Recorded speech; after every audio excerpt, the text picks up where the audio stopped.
Bien-aimés en Jésus-Christ, salut et bienvenue à With Nous, notre communauté qui lit la Bible ensemble pour connaître les promesses qu'il y en a en Jésus-Christ, notre Seigneur, notre Sauveur et notre espérance. Nous commençons avec l'Évangile selon Jean, chapitre 1.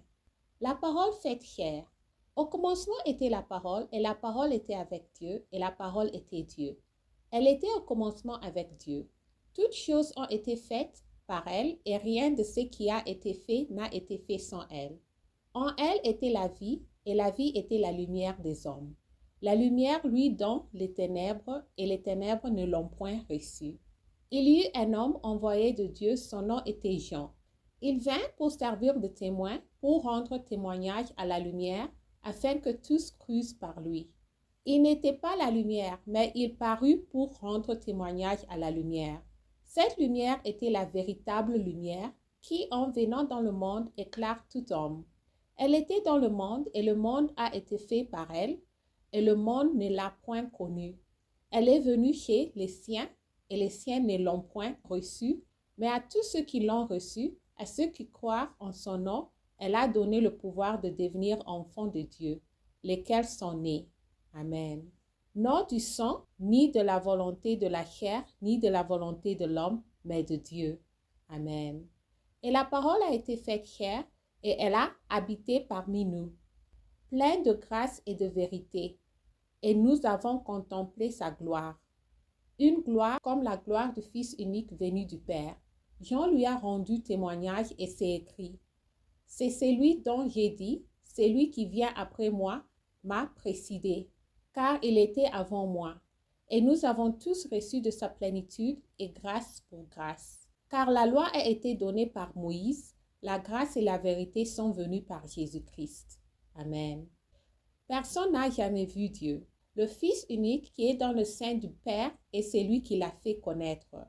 Témoignage de Jean-Baptiste. Voici le témoignage de Jean.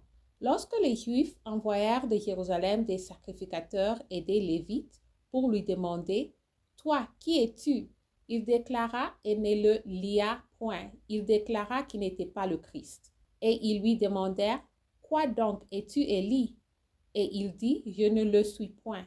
Es-tu le prophète » Et il répondit « Non. » Ils lui dirent alors « Qui es-tu » afin que nous donnions une réponse à ceux qui nous ont envoyés. Que dis-tu de toi-même? Moi, dit-il, je suis la voix de celui qui crie dans le désert. Aplanissez le chemin du Seigneur, comme a dit Ésaïe le prophète.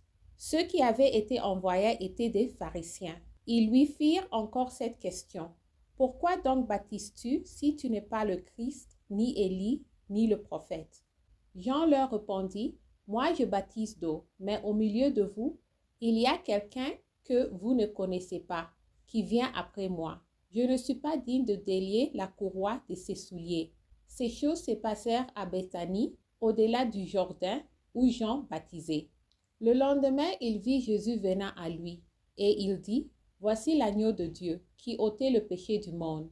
C'est celui-ci dont j'ai dit, après moi vient un homme qui m'a précédé, car il était avant moi. Je ne le connaissais pas, mais c'est afin qu'il fût manifesté à Israël que je suis venu baptiser d'eau. Jean rendit ses témoignages. J'ai vu l'Esprit descendre du ciel comme une colombe et s'arrêter sur lui. Je ne le connaissais pas, mais c'est lui qui m'a envoyé baptiser d'eau.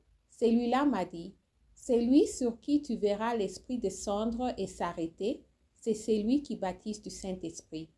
Et j'ai vu et j'ai rendu témoignage qu'il est le Fils de Dieu. Amen. Les premiers disciples. Le lendemain, Jean était encore là avec 2 de ses disciples.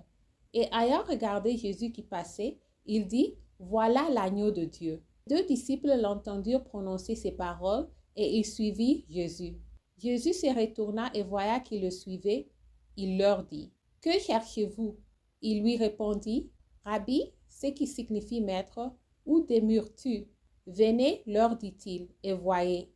Ils allèrent et ils virent où il demeurait, et ils restèrent auprès de lui ce jour-là. C'était environ la 10e heure. André, frère de Simon-Pierre, était l'un de 2 qui avaient entendu les paroles de Jean et qui avait suivi Jésus. Ce fut lui qui rencontra le premier son frère Simon. Et il lui dit, nous avons trouvé le Messie, ce qui signifie Christ. Et il le conduisit vers Jésus. Jésus l'ayant regardé dit, tu es Simon, fils de Jonas. Tu seras appelé Cépha, ce qui signifie Pierre. Le lendemain, Jésus voulut se rendre en Galilée et il rencontra Philippe. Il lui dit, suis-moi. Philippe était de Bethsaïda, de la ville d'André et Pierre.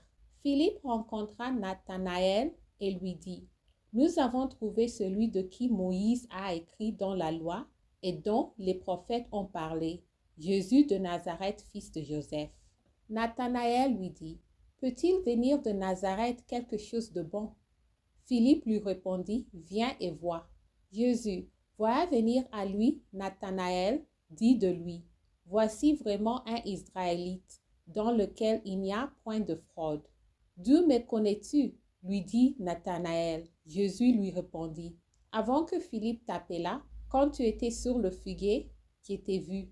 Nathanaël répondit et lui dit, Rabbi, tu es le Fils de Dieu, tu es le roi d'Israël.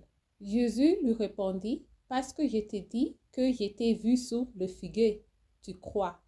Tu verras de plus grandes choses que celles-ci. Et il lui dit, en vérité, vous verrez désormais le ciel ouvert et les anges de Dieu monter et descendre sur le Fils de l'homme. Amen. Merci d'avoir lu ensemble. J'améliore mon français en lisant la Bible. Restez en Jésus-Christ et shalom.